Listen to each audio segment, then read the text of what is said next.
English classes with Mirza Sir.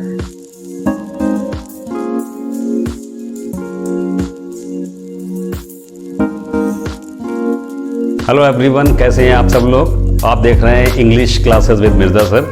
आज हम आपको पढ़ाएंगे the sentence and it's kinds, वाक्य और उसके प्रकार। जी हाँ, सेंटेंस क्या होता है? What is a sentence? A group of words that gives a complete meaning is called a sentence. शब्दों का वो समूह जो कोई अर्थ देता है वाक्य कहलाता है। Example, He is my best friend. वह मेरा सबसे अच्छा मित्र है। दोस्तों, ये वाक्य जो है इसमें शब्दों का एक ऐसा समूह है जो हमें कोई सेंस देता है, कोई मीनिंग देता है। तो ऐसे सेंटेंस को हम सेंटेंस कह सकते हैं because it gives a complete meaning. Next is kinds of sentences, वाक्य के प्रकार। वाक्य कितने प्रकार के होते हैं? How many kinds of sentences are there? There are 5 kinds of sentences. वाक्य 5 प्रकार के होते हैं। फर्स्ट इज assertive और declarative sentence. पहला है assertive या declarative sentence, a sentence that asserts or declares something. ऐसा वाक्य जो कोई बात को assert करता है या declare करता है उसको हम assertive sentence कहते हैं। ये अफर्मेटिव या फिर नेगेटिव दोनों तरह का हो सकता है। For example, you are my friend, तुम मेरे दोस्त हो। ये एक अफर्मेटिव सेंटेंस है, इसलिए इसको असर्टिव या डिक्लेरेटिव सेंटेंस कह सकते हैं। Next is she is not my cousin, वह मेरी कजिन नहीं है। दोस्तों, ये सेंटेंस एक नेगेटिव सेंटेंस है, फिर भी इसको डिक्लेरेटिव या असर्टिव सेंटेंस कहा जाता है। सेकेंड इज इंट्रोगेटिव सेंटेंस, प्रश्नवाचक वाक्य। A sentence that ask a question, a sentence that ask a question, ऐसा वाक्य जो कोई प्रश्न पूछता है इंट्रोगेटिव सेंटेंस कहलाता है। दोस्तों, ये भी 2 प्रकार के होते हैं। पहला होता है yes no टाइप और दूसरा होता है WH type. yes no type sentence ऐसे सेंटेंसेस को कहते हैं जिनका जवाब yes या no में मिलता है। For example, are you a teacher, क्या आप एक शिक्षक हैं? yes या फिर no। इनकी पहचान होती है कि ऐसे सेंटेंस हमेशा हेल्पिंग वर्ब से स्टार्ट होते हैं और इनके ठीक बाद सब्जेक्ट आता है। वही दूसरी तरफ जो WH सेंटेंस होते हैं वो हमेशा WH वर्ड से स्टार्ट होते हैं, जैसे कि who is this, how are you, where are you going. इनका जवाब यस या नो में देना मुमकिन नहीं।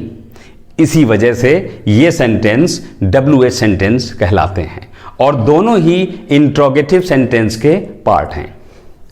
Late us see the third one, imperative sentence. Hindi में कहते हैं आदेशात्मक वाक्य। A sentence that express a command, ऐसा वाक्य जो कोई कमांड देता है, कोई आदेश देता है, ऑर्डर देता है, एडवाइस देता है या फिर सजेशन देता है, उनको हम इंपरेटिव सेंटेंस के नाम से जाते हैं। फॉर एग्जाम्पल, सिट डाउन, बैठ जाइए, या फिर स्टैंड अप, खड़े हो जाइए, कम हेयर, यहां आइए, please give me a glass of water, कृपया मुझे एक गिलास पानी दीजिए। ये सारे ही सेंटेंस इंपरेटिव सेंटेंस के ही एग्जाम्पल्स होते हैं। Now the next one is exclamatory sentence, विस्मयादि बोधक वाक्य। A sentence that express a strong feeling, ऐसा वाक्य जिसमें कोई स्ट्रॉन्ग फीलिंग हमारी एक्सप्रेस होती है, एक्सक्लेमेटरी सेंटेंस कहलाते हैं। For example, how beautiful you are, तुम कितने सुंदर हो। How nice the weather is, मौसम कितना अच्छा है। अलास आई एम अनडन, हम बर्बाद हो गए। Hurrah we won the match, हमने मैच जीत लिया। ये सारे ही सेंटेंसेस एक्सक्लेमेटरी सेंटेंसेस को रिप्रेजेंट करते हैं। The last is optative sentence. Optative sentence को हिंदी में कहते हैं कामना सूचक वाक्य। ऐसे सेंटेंसेस में हम किसी कामना को करते हैं a sentence that expresses wish, pray, curse और ब्लेस। इसमें हम दुआ करते हैं, प्रार्थना करते हैं या फिर किसी को श्राप भी देते हैं। इन सेंटेंसेस को ऑपरेटिव सेंटेंस कहा जाता है। एग्जाम्पल देखिएगा, may God bless you, may God bless you, ईश्वर तुम्हारी रक्षा करे। मे ही डाई, ईश्वर करे वो मर जाए। ये सारे ही सेंटेंसेस ऑपरेटिव सेंटेंसेस के एग्जाम्पल हैं। अब आते हैं इसके दूसरे भाग पर, जिसका नाम है subject and predicate. Every sentence has two parts. हर वाक्य के दो भाग होते हैं। पहले भाग को सब्जेक्ट पार्ट कहा जाता है और दूसरे भाग को प्रेडिकेट कहा जाता है। अब ये देखना है कि which part of the sentence is called a subject part and which part is called a predicate part. Let us see subject part. What is a subject part? Subject part क्या होता है? देखिएगा, द पार्ट, ऐसा भाग which names the person और thing, जो किसी व्यक्ति या वस्तु के नाम से होता है, उसको सब्जेक्ट पार्ट कहते हैं। या फिर we are speaking about, the part we are speaking about, sentence का वो पार्ट जिसके बारे में कोई बात कही जा रही होती है, उसको हम सब्जेक्ट पार्ट कहते हैं। Example, Arjun is a sportsman. Arjun एक स्पोर्ट्समैन है। Who is a sportsman? Arjun is a sportsman. तो हु लगाने पे जो हमें आंसर मिलता है या व्हाट लगाने पे जो हमें आंसर मिलता है, वही हमारा सब्जेक्ट पार्ट होता है। Second sentence is my father is a businessman.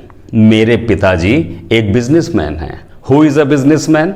Yes, my father is a businessman. तो my father is a subject part in this sentence.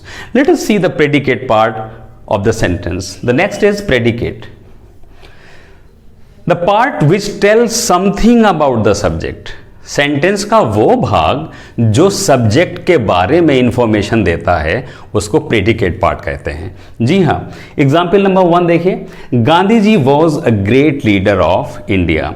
Gandhi ji भारत के एक महान नेता थे। अब देखिए, इसमें प्रेडिकेट पार्ट ढूंढने से पहले हम सब्जेक्ट पार्ट की बात करेंगे। Who was a great leader of India? True, Gandhi ji. It means Gandhi ji is a subject. Gandhi ji हमारे सब्जेक्ट हैं। अब बात आती है कि इस सेंटेंस का प्रेडिकेट पार्ट। अब देखिए, इसके दो तरीके हैं। सबसे पहले तो सब्जेक्ट को हटाकर जितना भी पार्ट बचता है, यानी वर्ब और ऑब्जेक्ट का संयुक्त जो पार्ट बचता है, that is called a predicate part. या फिर दूसरा तरीका यह भी है कि हम इसमें हेल्पिंग वर्ब या मेन वर्ब को ढूंढ लेते हैं और वर्ब के बाद का सारा ही हिस्सा जो होता है वो प्रेडिकेट पार्ट का हिस्सा होता है। Second example is the bus runs fast. बस तेज चलती है। Subject part, what runs the fast? That is the bus. तो बस एक सब्जेक्ट पार्ट हो गया। फिर है how the bus runs? It runs fast. तो रन्स फास्ट एक प्रेडिकेट पार्ट हो गया। तो दोस्तों, आपने देखा किस तरीके से हमने आज सेंटेंस को पढ़ा, इसके काइंड्स को पढ़ा और साथ में पढ़ा कि किसी भी सेंटेंस के दो पार्ट्स सब्जेक्ट और प्रेडिकेट कैसे फाइंड आउट करते हैं। आज की स्लाइड में इतना ही। अगली स्लाइड में हम लेकर आएंगे phrases, clauses and parts of speech. हमारी वीडियो को लाइक, सब्सक्राइब और कमेंट करना ना भूलें। आप देख रहे थे English classes with Mirza sir.